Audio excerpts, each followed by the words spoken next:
Guys, mga idol, mga kapanonong, mga kaagikik. Kaagikik na naman po ulit tayo, mga idol.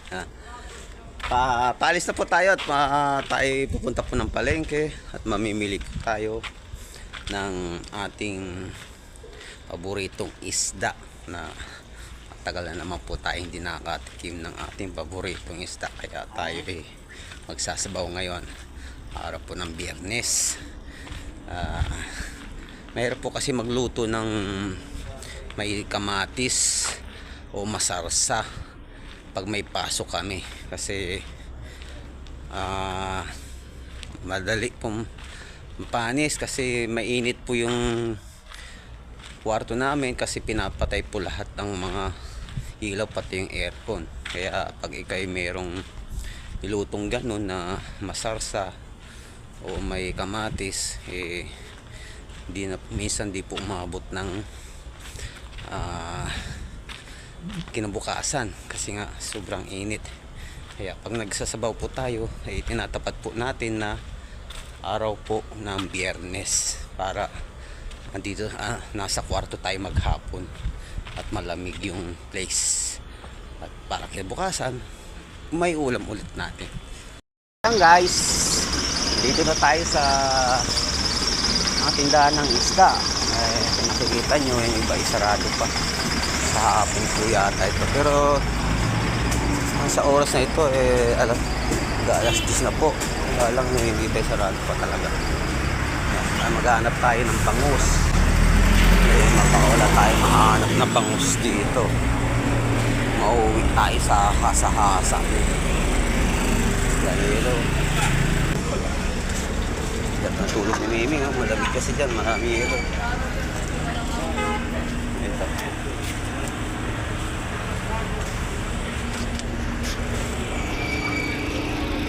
Ayun, mayroon po sito. Mayroon nga sa kaya lang bibili. Kamong kilo ito po? 25. 25? Ayan po ang bangus. Makakita ulit tayo ng bangus. Kaya lang 25 isang kilo, medyo may kamahalan. Pero sa gusto natin yung pagluto ng sabaw, tira na lang 25 po. Ayan po, wala po isang kilo, pero 20 real, nasa 500 na. Ayan guys, andito na tayo ulit sa ating madalas na ating pamilya ng gulay. Mamimili po tayo ng konti. Bawang, may luya pa tayo, sili, walang ibang sili. Ayan guys, ating nabili kamatis, siling malalaki, bawang, patatas. Bumili rin tayo kasi ilang araw mag-adobo na naman po tayo. Ating biniling isda kanina. Nagtataka kayo kung ba't wala tayo biniling gulay, kaya yun ang abangan nyo kung saan po tayo kukuha ng gulay na ating isasahog dito sa ating ang sigang. Guys, tatawid lang po natin, hindi tayo nag-video kasi may sasakyan na marami kanina. Ngayon may madahan. Yan na.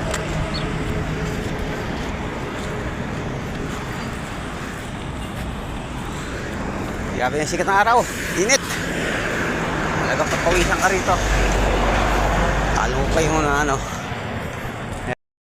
Ayan guys, wala po tayong nabiling sinigang mix. Gagilap po tayo, medyo nakakapagod na, wala na tayong makikita kasi bihira lang po talaga may tinda rito ng mga Philippine food, kaya bihira lang makakita ng mga ganong mix.